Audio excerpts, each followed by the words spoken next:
All right, welcome back, everyone, to the Print on Demand Playbook podcast. I'm Rusty Pepper. And I'm Maddy Alcala.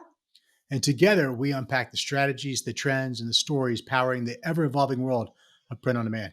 And in today's episode, we are finally going to take a break from reporting on industry events, industry news. That way we can sit down and actually talk to a real-life promo on-demand legend, a Shark Tank survivor, a serial entrepreneur, and the visionary behind one of the hottest companies in the print on demand and promo space right now. But before we get him introduced, Maddy, tell me what's been happening. I know you've been traveling a lot, closing a lot of deals. Have you hit the slopes or anything like that? Yeah, the typical Rusty, we're all just smiling and dialing, as they say. But it is nice to be home. You said we've been covering industry events. It's nice to be in my actual desk chair here in Boulder, Colorado. And I did get some skiing in. I was up in the mountains this Monday.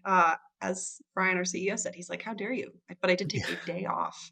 So That's that's almost been indicative sacrilegious of on my Q1 so Q1. far. Yeah, usually I peak know, season, right? that's like you can't do it. But Q1, come on, you have to take some liberty. I know I snuck away. Well, as I warned my team the week before, I said, I'm feeling like I'm going to be ill on Monday. I'm going to catch a case of the snow flu. And I was correct. So the prediction came true. Just like many of the predictions you and I have made about the industry. But it's been a good couple of weeks. That's good. That's good. Yeah. It's nice to take a little bit of break, play hard, work hard, or really work hard, play hard, and Yeah. I mean, we try to do both. you have to, because it's not going to slow down anytime soon. From when I look at our schedule, it's like, holy cow! It's I know. I know you're We've out got a next lot. week as well, another event, and then we've got Germany coming up. It'll be here before we know it. It will be before we know it. What have you been up to, Rusty? You've been on the road quite a bit as well. Have you been traveling or you've been home? I have. Well, obviously, there was a long time that we were traveling. I had a couple, like a week and a half or so where I wasn't home. I was actually at home, which was nice. I just got back right before we recorded this podcast, so I was up in Minnesota this week for our strategy sessions at our headquarters. So that was nice. Got back and went from cold weather to nice, warm, sunny weather in Austin. So it's nice to be back in my house. That's just awesome. in time for Well, I know you and I are very excited to be butts in seat, so to speak, sitting in our chairs. Why don't we welcome our guest to join us in his chair as well? He's patiently been waiting. There he Guys, is. I've been laying on the floor for like at least an hour waiting for you guys to finish talking about where you were traveling, but I was literally laying on the floor. Was it nice? No, it was not. So thanks for taking a long introduction. Actually, that was one of our shorter ones. But no, so Maddy, why don't you get? Yeah, one of you guys introduced me. It's like, who's this guy on the floor? Guy on the floor. Guy? Also, why don't you give us your name, a little bit about what you do? Thanks for not tell us a introducing bit me. about your company. I'll do it myself. Okay, thank you. Yes. My name is Jason Lucash. I'm a Libra. I hail from San Francisco Bay Area, and my company is called Rupt. We make cool stuff. You definitely make cool stuff. Very cool stuff. All right, well, let's get things back on the rails. It's a Friday. It's a Friday, guys. It's Friday. It's a Friday afternoon. Yeah. Well, Jason, you gave an awesome presentation at the Stalls event a few weeks ago. We won't make you redo that whole thing, but for people who are listening in who don't know you or Rupt, can you give us a little bit of the backstory, how you got to start the company, what do you do, anything about yourself? Sure. Now it's the proper introduction. Yes. Yeah, so a lot of people know me in the promo industry and beyond. I started a company called Origadio many moons ago. In fact, the exact moon was August of 2009, maybe August 4th. Questionable what day it was. And we did really well. We made speakers that folded and unfolded like origami. Time Magazine's 50 Best Inventions. We were on Shark Tank. We made another 120 products, grew the business from 0 to $30 million of revenue in promo. And then we did print on demand and retail. We're in like 10,000 retail stores. I'm telling the accelerated version here. And then we sold that business. We were acquired by a company called HPG, which is the largest hard goods kind of player in the promotional products space. I became our chief development officer at HPG, did that for 3 or 4 years. And then I decided to retire and not work again, and got bored like 6 weeks later and thought about what was next. And that next thing was Rupt. Rupt is No, I'm just rambling. Sorry, Maddy. Rupt is a solution that all kind of like our customers had asked us to do for many, many years at Oregadio that we simply didn't listen to them and didn't do. We watched the market, we saw where the market was headed, and we said, we, meaning myself and my partner Mike Simzak, who are partners at Oregadio and we're partners at Rupt again too, said if we're going to come back from the dead of retirement and do this all over again, let's address all the needs of every single customer and build a really cool solution. That's what Rupt is. Rupt is short for disrupt, which is what I've always liked to do, is disrupt the heck out of everything I do. And a lot of people would vouch that I have done that. We do and make products that are customizable at a one-piece minimum in 48 hours from 3 different production facilities that we run around the world. One in Austin, Texas. Rusty oversees that operation for us because I don't live there. One in Portugal, in Coimbra, Portugal, and one in Hong Kong, where we've built 50 products in kind of the categories of tech products, drinkware, and bags that are all customizable at one piece, 48 hours, 3 different locations. All of our products are made from recycled material. All of them are carbon neutral. All of our packaging is second life, meaning our boxes turn into crazy objects once they're done being boxes, to the tune of bird feeders, to desk clocks, to lamps, to spice racks, you name it. And then we have full transparency in our supply chain. We show every single product, build the materials, where those materials are coming from, what they're made out of, and show our total recycled percentage by weight. There's a bunch more to the story there, but that was a long-winded answer. Sorry, Maddy. That was a really good answer. Yeah, And I'm you going just to ask knocked out you. like 5 of my questions, which is awesome because It's not my first rodeo, guys. I do love how you anticipated all of Rusty's follow-ups and were like, nah, I'm I just haven't going to seen any take of the these. questions, so I just best way to keep I Rusty guess. quiet, answer all of his questions on the front side. I love it. Okay, there you go. Why electronics, Jason?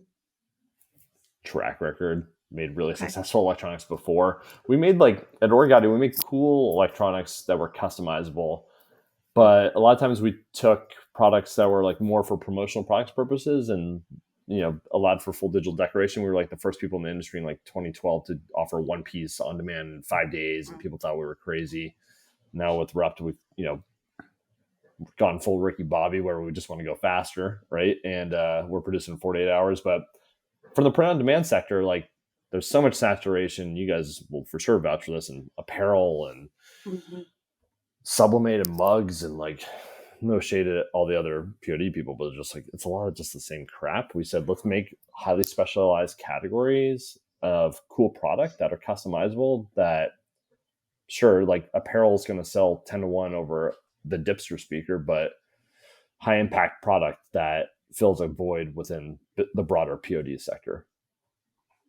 So that's why we started with tech products, and then drinkware. We made cool, uniquely shaped drinkware that's different than the rest. Every single product that we make is made by us, literally our own molds, tooling, you name it. You will never find it anywhere else because we spent hundreds and hundreds and hundreds of thousands of dollars tooling it. So we like to make cool product that's unique and different, that's highly customizable and different than the rest. That's awesome.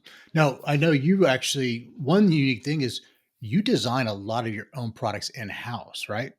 Yeah. Yeah, we're on our own like kind of in-house design agency too. So myself, Nacho, his name's Nacho, who is our industrial designer and creative director. He does CAD. We've got Santi, which does packaging, structure design. These are all people, by the way. Nacho, Santi, Jason.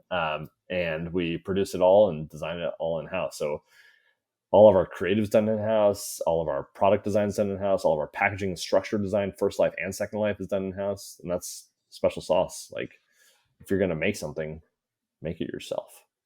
Yeah, that's awesome. Well, I was going to ask you what you think sets Rupt apart, and it sounds like that's one of the big things. It's just, you're going to do it well, and you're going to do it in house. Yeah, we're kind of like, I mean, we're vertically manufacturing. Like, we're designing it. We're physically not manufacturing it ourselves. We don't run and own our production facilities to like physically assemble speakers and tech products, right? I've worked with the same people that I've worked with for a long time and know. But yeah, I think definitely the sustainability and the second life packaging and the carbon neutrality, those are nice to have. They're cool. When we launched Rupt, I thought that was going to be like, everyone would go bonkers for it. And they do. People love the boxes and like the transformations and just the cool factor. And, I could share, and obviously you guys could go to rupt.com, rupt.com, and check them out yourself. But it's definitely the product design, and then second's our speed and our international like capabilities. That's a big one. Like we're in promo and beyond, we're like one of the only people that delivers DDP to 65 countries around the world at one piece, Mm. like with freight and that included for like super low rates, like $12 or $20, whatever it is. I don't know. It's like a kamikaze mission. Like we want to just go really, really fast, and we're gonna succeed, or we're gonna go down burning. There's no way to. There's no other way I would do it. Yeah. Yep. Well, that model's So working far, for we're you. succeeding. By the way, yeah, I was going to say it's working for you. And when you think about your product, I mean, one thing I really like is the product design element. When I was out at your facility, seeing how you do it, the components, how you actually decorate just the components so you don't have a lot of waste. If things yeah, do get messed up, you can literally pull it out and plug it back in from the decoration standpoint. But your packaging is kick ass. I mean, just the design. You're right. Apple did a really good job of really capturing the unboxing, the experience when you get something. It's kind of the way that you open it up, and it's slow and it's intentional. That's something you shared with us. What what are some of the what makes, in your opinion, in the promo space, packaging so unique and special, where a lot of folks don't go that extra step? They put it in a freaking poly bag, right? It's just, or a generic box. yeah. Sorry, I just Let's shared talk my about that. screen. I didn't even ask you guys, but I just did. So yeah, I mean, having a box like I've got so many promo products over the years where they just come in a white, I call them white China boxes, and it does a disservice for what's inside. Usually it's a higher quality product than what is on the outside. So we said, let's go a step further. Let's make like really cool retail boxes. And we did this at Oregadio. We made like really cool retail boxes, and people held on to them. And now over the years, I'm like, I wish those boxes had some other purpose. So like, let's have the box turn into a mini bar after. Let's have the box turn into a functioning working desk clock with clock mechanism, a time capsule, a spice rack, like you name it. We just said, for us from a development standpoint, we're building the box anyways. Let's just add another layer where it's got perforation, it's got a part that locks into another part. Mm. Let's not physically change the structure of the box, but let's slightly adapt the structure so it can solve a solution afterwards too. And then really give people a reason to hold on to it instead of just having it be a sexy box like it was before. They're still sexy boxes, but now they're sexy boxes with purpose. Well, even better, two birds, one stone, right? Yeah. That's awesome. I mean, pivoting a little bit here. So you talked about what I love, this kind of speed mission of go big or go home. Obviously, philosophy around sustainability, but utility. Pivoting a bit more personally, Jason. This is your second Ooh. company you've built. I know, be careful. Um, Yeah. Second second, real big boy company. sure, okay. Second big boy company. What's some management advice you would share, or like what's a management philosophy you live by as you Oh, built this that's a business? great question. I love when people ask the hard questions or stuff you don't normally think about. So my mentor, I worked before I started Oregadio. I worked for VF Corp, Mm, JanSport, North Face, Lee, Wrangler, Vans, bunch of brands. But at JanSport, the founder of JanSport, Skip Yal, was kind of my mentor. The mm, guy invented the backpack and actually the dome tent, by the way, which a lot of people don't realize. Like any tent that people sleep in now was invented by Skip. But Skip's mentality was like, you don't take yourself seriously, you take your business really seriously. And that's how I mm, am. Like, I'll joke around, I'll sleep on the floor waiting for a podcast to start, you name it, but I take my business super seriously, and I employ people that I encourage to do the same. And also, I'm a huge fan. Like, I'm the CEO of this company, and I was the CEO of Oregadio. I don't act like the CEO. I don't want to be the CEO. I am by default because I'm better at math than my partner Mike is. So I am the CEO. But I treat everyone like friends and people I want to hang out with. When I hire based on the beer test. Would I want to grab a beer with this person after work? And if so, I'll figure out a job for them. Right. So mm. I think that's good management style. And I'm definitely not a micromanager. I'm just like, dude, I'll give you the tools to be successful. You come to me with a problem, I'll help you solve the solution, but I'm not going to sit here and watch everything you're doing. You go out and crush it, and I'm here to help you along the way. It's Good interesting. question, Yeah, Maddy. thank you. So, is Oh, there Rusty, any? your turn. I think there's a delay somewhere. Sorry, guys. I think either on my end or what. But uh, I really I like the beer test concept of it. Would I want to have a beer with this person? I think that's really it says a lot about just the fact that you probably have a very good and fun culture because everybody gets along. They all have, see everything the same way. But you've had one really successful exit. You're launching Rupt. Staying on this management topic though, is there one philosophy point that you would sit there and say you would not budge? You would not stray away from? Is there? From a management philosophy perspective, I mean, I said this in our all hands meeting on Monday. Like the Rupt bus is going 100 miles an hour ahead, and it has since the very beginning. And sure, a wheel can fall off, and we're changing the wheel while we're driving 100 miles an hour down the freeway. It's the only way you go fast, right? But I am a fan of, like, from a management perspective, empower the people around you. And then second is what I said in the meeting on Monday was, I only want people working within the walls of this company who are proactive and are going to go out here and help grow the business or do things to help better the business or make the business more effective and operationally, like functionally more efficient.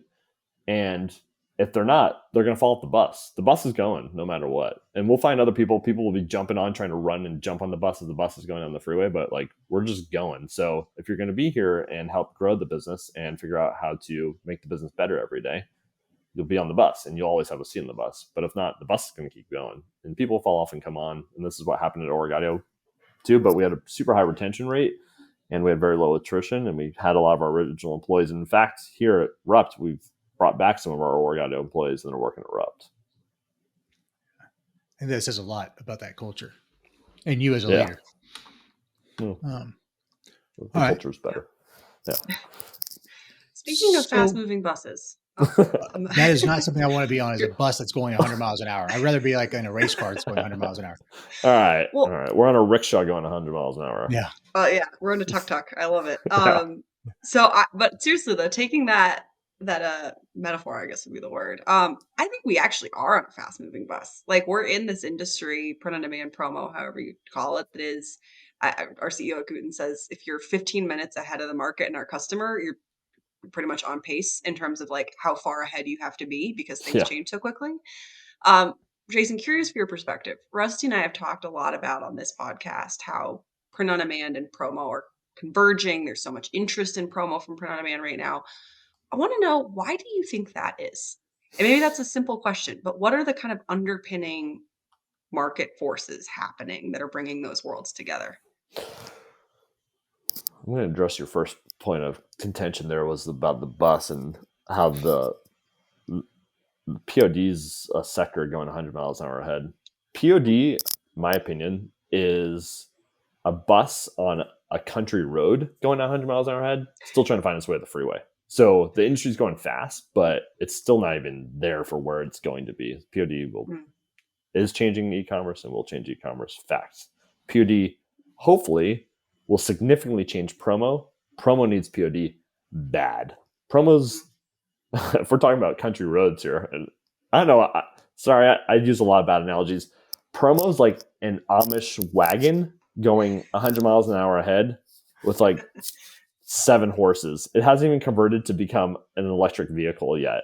Like, Henry Ford has not existed yet in terms of the promo analogy for how far behind promo is for POD. So I look at, as a promo leader, influencer, Taylor Swift of promo, whatever you want to call me, I look as promo needing POD to survive the promo apocalypse. And that's already happening. You've got big players that are the Taylors of the world, the Gutens of the world, the Rupts of the world, the Zorches, the Canaries, the corporate, like the people that are really getting it and embracing POD to better their business are the ones that are excelling, and the rest are going to fall off the wagon, I think. But promo has to save, or sorry, POD needs to help save promo.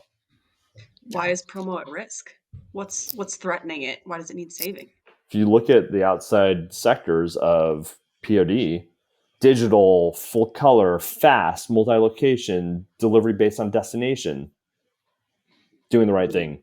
Traditional promo, 144 piece minimum, screen printed, 2-week turnaround time, film charge, manual processing. Like, why? Why is that happening? You got people like us and some other players that are doing one piece on demand, quick churn. There's not enough of us. the more suppliers that are doing the old school way, I hope they go out of business because they're doing a disservice to the industry, right? Yeah. The ones that are digitally printing, quick turn, that's what people want. That's what customers are asking for, because POD is pushing the limits for how people should get decorated product. Amazon, dude, sorry, I'm rambling, guys. If I can't get something same day on Amazon, I'm pissed. I'm pissed because it's changed my consumer mindset for how quickly I should get product delivered to my doorstep. Well, and And retail's going there too. I for had a sure. conversation with someone at DoorDash the other day, and DoorDash is so synonymous with food, and they just announced today that, buy now or, eat now, pay later, their partnership with Klaviyo. So obviously they're doing a ton as a company, but they're interesting for me to watch.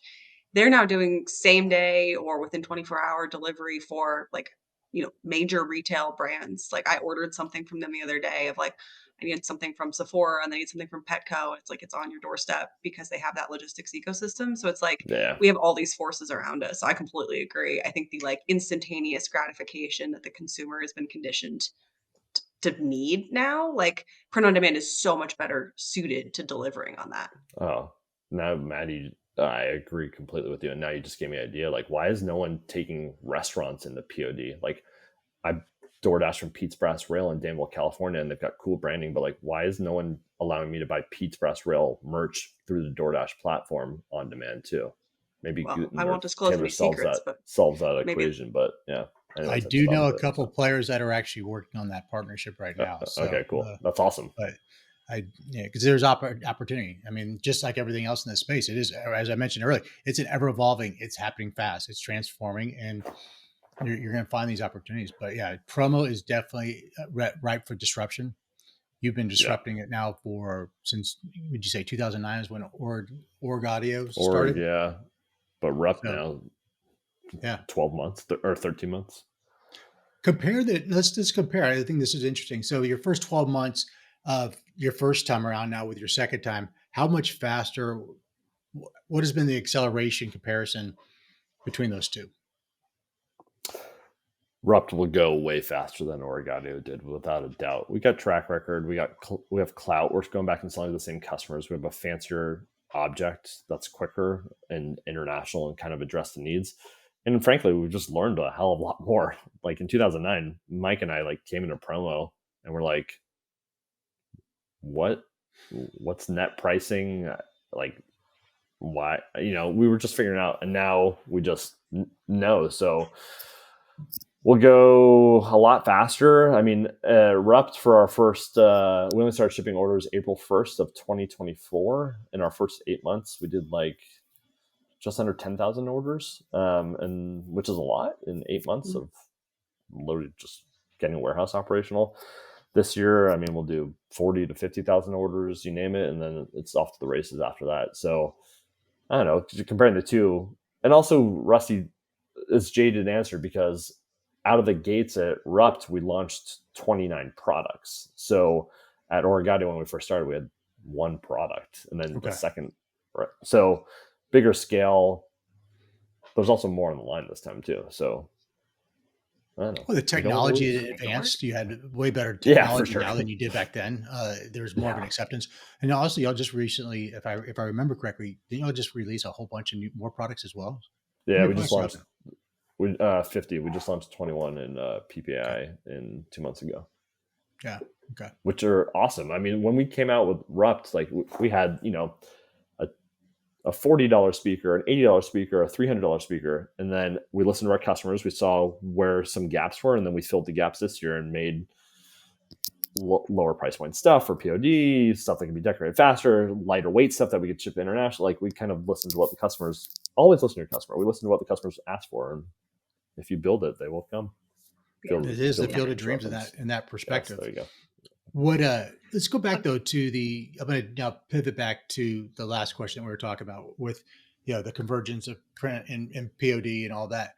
What would you say? I mean, for those that are listening that haven't yet adopted print on demand, why? I have no idea why they would be not doing it, but let's go and talk to them. And why do they need to be paying attention to POD? And where's the best place for them to learn how to get started? I'm talking about promo companies specifically. Promo people. Everyone in promo is, I think they're scared of POD. Here's the hard part of being a guy that I hunt one piece business. I love one piece orders. Like if you talk to, I don't know, CJ from Hit or like another promo person, they want 100,000 piece orders. Like that's cool. I want 100,000 piece orders too, but I want 100,000 one piece orders. I want all the crumbs, right? If you build enough crumbs, or if you get enough crumbs, you'll have a cookie. I don't know. Terrible analogy. Sorry. I read If You Give a Mouse a Cookie last night to one of my daughters. So it's, I don't know, crumbs equal cookie. But most of these distributors don't want to process one piece orders. That's why they hate, everyone that I go to, I'm like, we do one. They're like, I don't want to process one. I was like, yeah, because you're physically smoking cigarettes, banging on your keyboard, right? Banging out a purchase order for one. The guys that do POD have automatic processes. Their orders drop in seamlessly into our production environment. They don't physically touch one. I don't touch one. I take the artwork, I print it and ship it. Like, I guess I touch it because I put the product in the box or whatever. But all these guys in promo need POD because it'll allow them to effectively be able to process one piece orders without physically processing one piece orders. So they desperately need it. And they should, because if they're not going to do it, their competition's going to do it and they're going to be out of business. Yeah. Not a threat, just the truth. Definitely on the supplier side, they have to migrate. Yeah. But what about like and on the distributor side? Because the distributors really are the ones that are going to be, they're the ones working with the end customers, and the end customers are going to be requiring it. But I'm still, I know it was a hot term at PPAI, everybody was talking about, but yet there's still not the full adoption rate that we would expect. Oh, for sure. The migration is still, and that at least in the promotional sector has not been. In print, it's moving much quicker. Promo, it's like, come on, guys, we can do it. Yeah, I think the more the client, the promotional products buyer, the client, the marketing person at Google or YouTube or Zoom or whatever, they're getting way more sophisticated. And that's a great thing because they're pushing the distributors to adapt to what they're used to at retail and beyond, right? And then the distributors adopt, and then they push the suppliers to adopt to what they're being asked for. So it's like kind of this chain of command. I was on a call with a client earlier this week, and they run a massive company store for them. And they physically, forever, were buying inventory and keeping in their warehouse. And the client finally came to them and said, hey, we're not going to do business with you anymore. We're going to switch to this whole on-demand thing, and we're going to have product solely from Amazon and build a store off of Amazon with no decoration whatsoever because we want on-demand with no inventory. So then the client's like, oh, I'm going to lose business to Amazon. I should figure out how to do print on demand and go after them and say, hey, if you want product decorated on demand, I have a solution for you. It's now like the Amazon with decoration method. So it was smart. They adapted and they evolved, but their client asked them to, right? Yeah. So the more clients that ask, the more likely the distributor is to adopt. Okay. Yeah, that makes a ton of sense. I mean, everyone's used to and getting so much more used to digital e-commerce type experiences. I don't want to talk to a person to push my order through. Why is this taking multiple weeks? So it's an exciting thing. I'm curious on the promo side or print on demand, Jason, whatever you think. Obviously, you're bullish on a transition to POD. Rusty and I are as well. What other predictions do you have for that market? What do you think is going to happen this year? Ooh. I think the promo industry is resilient. It's been around since like the 1800s, I think, maybe during Lincoln's campaign to start with campaign buttons. Don't quote me on this, but it's been around forever, right? And I'm pretty sure it started actually in Coshocton, Ohio with campaign buttons. Kirby Hasseman, who's a promo legend, will vouch for this. But promos survived World War II, 9/11, 08/09, the Reagan era. A lot of bad stuff has happened, but promos always powered through. If you look at forms of marketing, it's still probably one of the best forms of marketing out there. However, it's now shifted a lot to like, I think in 09 when I came in, it was like, I call it the buffet of promo. It was like a lot of CPS, cheap plastic stuff, high quantity, low quality. And now it's like, it was a buffet of promo. And now it's like the Flemings of promo, where you're seeing higher quality items transact more because buyers are getting more sophisticated. And from a brand messaging standpoint, they're more likely to the consumer is more likely to hold on to the product if it's got higher quality associated with it. There's been a big dynamic shift for retail brands or brands with retail presence like Rupt or whatever that come into promo and can decorate on those goods, right? Which is a good thing as well too. However, geopolitical and global economic are bad. Tariffs are bad for promo. Tariffs are bad in general, in my opinion. Just because it drives up the price of the good that the consumer is paying. However, for me, I haven't raised prices. I don't care about tariffs from our business standpoint because we have our other production facilities that we ship out of. But I think tariffs and global economic could create some bad situations within promo, and you're already seeing that start to happen. Yeah. I was going to ask about that as a follow-up question, but you beat me to it.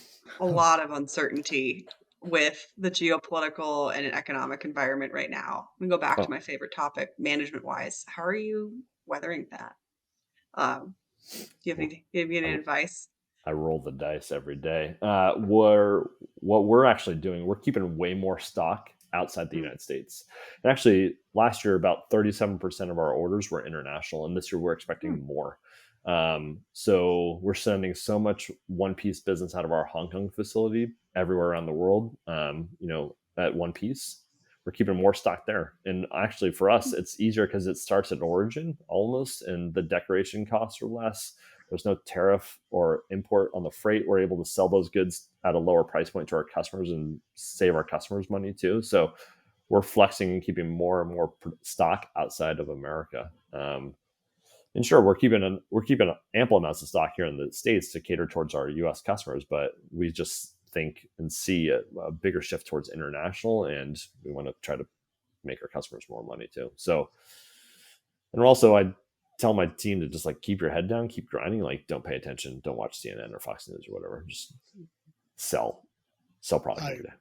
I agree with that. We could talk ourselves into a recession, into an economic disaster by that's all we get pigeonholed into it. So I agree. It's just stay focused on the prize and you'll be fine. What are you excited about? I mean, obviously you are a transformative figure in this space. People come to you and they look at you as, okay, where are y'all heading? What's I always say you're always a couple of steps ahead of everybody else when it comes to trend spotting out there. What's happening? What are you excited about? I appreciate that very much, Rusty, and I'm going to use this audio clip and just play it when I go into meetings. All over it. Just loop it. Just loop it.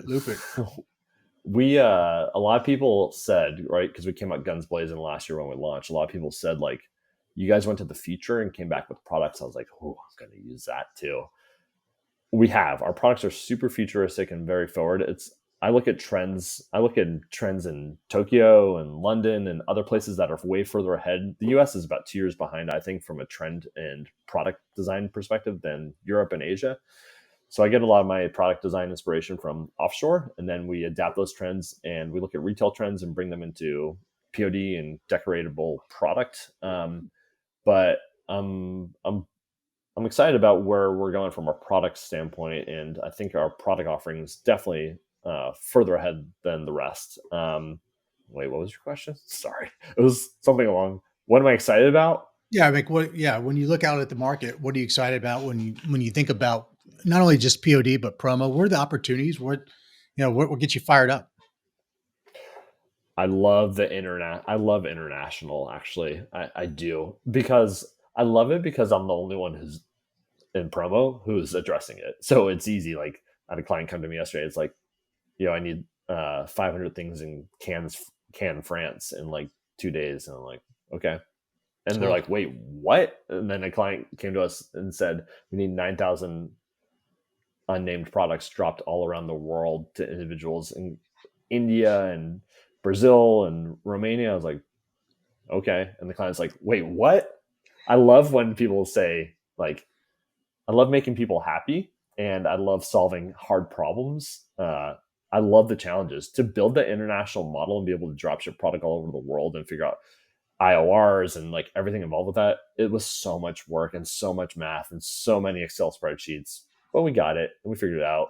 But I love seeing our customers now understand it, grasp it, and get it.